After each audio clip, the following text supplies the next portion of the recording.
Let's get to college football. Chaos, chaos, chaos, chaos. These are just the undefeated teams that lost. Now, we give a pass to Oklahoma State. Oklahoma State lost to TCU. Players said they thought it was a VIP experience. That's funny. NFL gonna start selling that next too. Oklahoma State lost to TCU, which was, we give them a pass because they were playing in TCU. TCU was undefeated. Coastal Carolina, I know you relish in that loss. James Madison got upset by Georgia Southern. Go Eagles. Let's go Eagles. Penn State went Eagles to... I can't root for. Penn State went to Michigan and just got slam danced. Penn State let me down, man. There's no way that you should. I haven't seen a team get run on this bad by one team in a ranked game where it's supposed to be close than when Florida with McElwain. Was it McElwain? Yeah, McElwain ran for 400 yards against UGA. No, I was giving y'all a compliment. Oh, when Florida yeah. ran for 400, they threw the ball 10 times, and we started Phantom Bowder. That was terrible. That was Mark Ricks. That was Mark Ricks last year. That was terrible for us to watch. As a Florida fan, we don't even want to run the ball that much, but it worked, and we like to win more than anything else. It was disheartening, and that is the game that got Mark Rick fired. I want to say I'm starting to believe that Penn State is like cousins with Notre Dame, where you just start out ranked high and then every season you materialize into who we thought you were. Well, the thing is, there's only so many athletes, top tier athletes in the country. When you have Alabama, when you have Georgia, and when you have Ohio State, and when you have Clemson, you battling for 5th place at that point.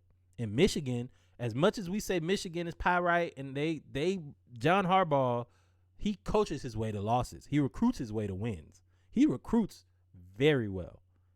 And Penn State just doesn't have that many recruits to choose from. I think that there should be some way where every year these 4 teams play each other. Michigan, Penn State, Clemson, and Notre Dame. Those 4 teams need to play each other in just like a round robin. Well, Michigan and Penn State play each other every year. Notre Dame and Clemson play. I don't think they play every year, but Notre Dame plays an ACC schedule, so they play very often. All of those teams need to play so we can figure out which one of you guys is legit. Because every year, at least 2 of y'all is faking. Yeah. So, man, you had all of this chaos, and of course, the real chaos of the day was Tennessee ended up beating Alabama 52-49. 52-49 in Knoxville to knock off Alabama. And you know what's funny about this loss? Nick Saban loses. You don't see the cop. Yeah, the cop went. Yeah, I mean he from Knoxville. He local police. Hey, you don't need to be policing me, rooting against me, big dog. The thing about this about Alabama, Nick Saban lose like this all the time. He lose like this, like when he not all the time, but when he loses like this. This reminds me of when he tried the 60-yard field goal or 55-yard field goal against Auburn, and they did the kick 6 and returned it. Same thing, except for they didn't do a kick 6. They just got the ball at the 40-yard line with 16 seconds left, and they went right down the field and got in field goal range, and they won the game. Bryce Young is legit. Any questions that I had about size, about ability to take a hit, all that stuff, because he got beat up this game. They was blitzing, and they just decided in the second from the second quarter on, they just said, you know what, we just gonna have to outscore Alabama. That's all we gonna have to do. And Nick Saban is upset. Nick Saban was big mad. So he's gonna be an excellent Atlanta Falcon. I look forward to seeing you soon, Bryce. Bryce? No way. But I don't feel. I feel like this is too early. This is way too early. Too much pomp and circumstance for a regular. This never ends well. Every time people do this, look at the refs. Refs out of here. They got me on. That man hit that. He cut. Don't you touch me. Don't you touch me. But I don't know because you don't really. Man, it's fourth quarter. Well, punch one of you children if you get too close to me. I wouldn't say it's not a pomp and circumstance in this game because you don't beat a team for the first time in 15 years and not have this type of. You're going to pay for that. You're going to pay for that. Know all of this, the cigar smoke. My man said if we beat Alabama every year, we will pay for the goalpost every year. Wise investment.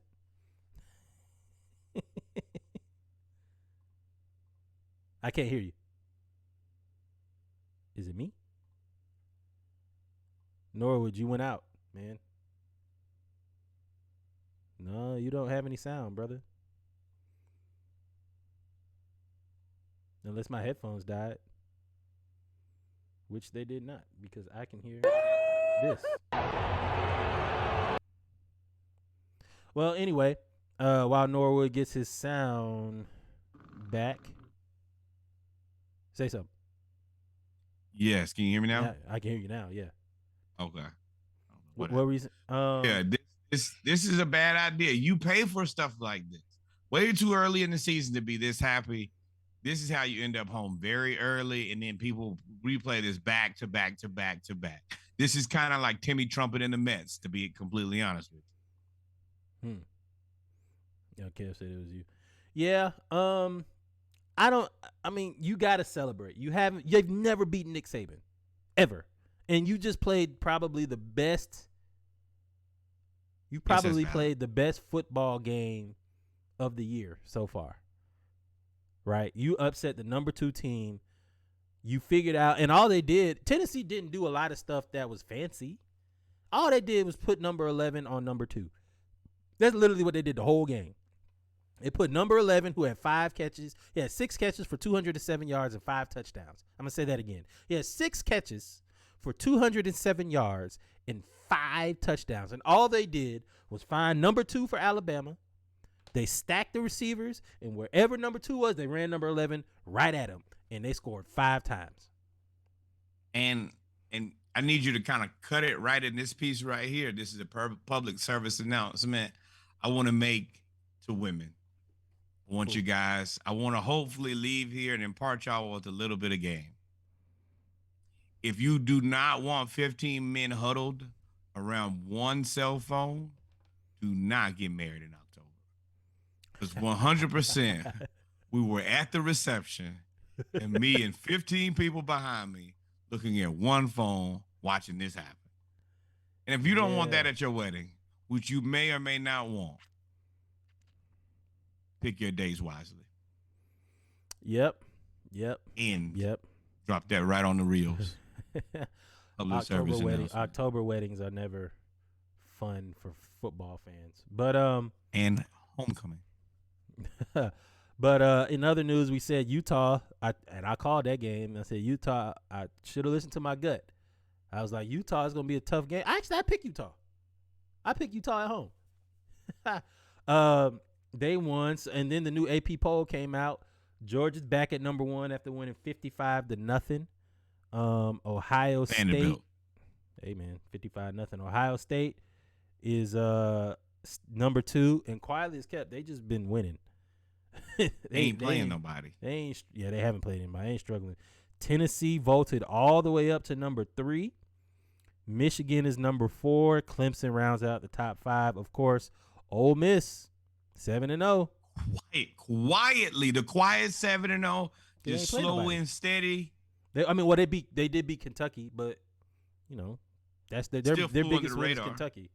Yeah, they are under the radar. And then TCU, who I think really is kind of a disservice of where they are at number 8. I think that just comes into Big 12 disrespect.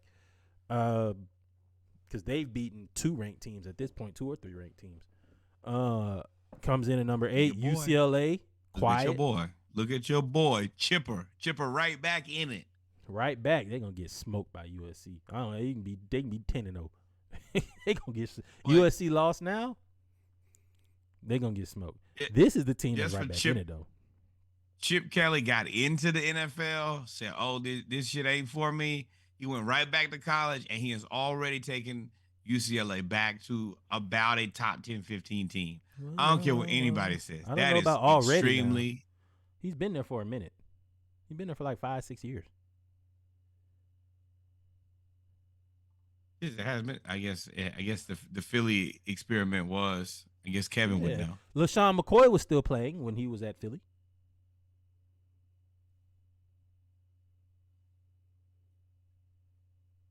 Yeah. He just re-upped with 4 more years. Yeah. He came there like, what, 4 years ago? 4 years ago. I guess that's about right. I guess that is about the right progression between you getting recruiting back, but I guess we're not used to watching black coaches get the 4 years to put their boy, Kev trolling the shit out of you, boy. Pie guys, 1-5. Texas, in other news, we said Notre Dame sucks. Justin Herbert laid a egg. Every game somebody lay an egg. Will there be Texas beat Iowa State on a controversial call at the end of the game, but Quinn Ewers is the real deal. Do you think that there's going to be that they promised Arch Manning to start? There's no way that he can. Don't matter. Early. You don't have to promise him anything. It's understood. He's going to be the most valuable NIL athlete in NIL history. It is what it is. A Peyton. He's a Manning 3 times over. I mean, come on now. You know what it is here. I came here to play football, not to watch Quinn Ewers run around with a mullet. That's going to be a problem. That is going to be a big problem. Not one I would like to have either, boy. Because I guess there are worse things. As a team with no court. Well, to beat Oklahoma 49-0 is, no matter what Oklahoma is ranked and what they have done before, to beat them 49-0, you in the eyes of Texas, you have won another year of starter. At that point, yeah. And you see Oklahoma beat Kansas immediately. Hey, Dal. You're not going to get me fired today. If Kansas had their quarterback, Oklahoma wouldn't have won. Kansas quarterback is out for 4 to 6 weeks. The black dude separated his shoulder. There's no way that Oklahoma Jalen. Yeah, wouldn't have it. Kansas would have beat TCU if he didn't get hurt. He got hurt the whole second half. He was out the whole second half, and that's when TCU came back.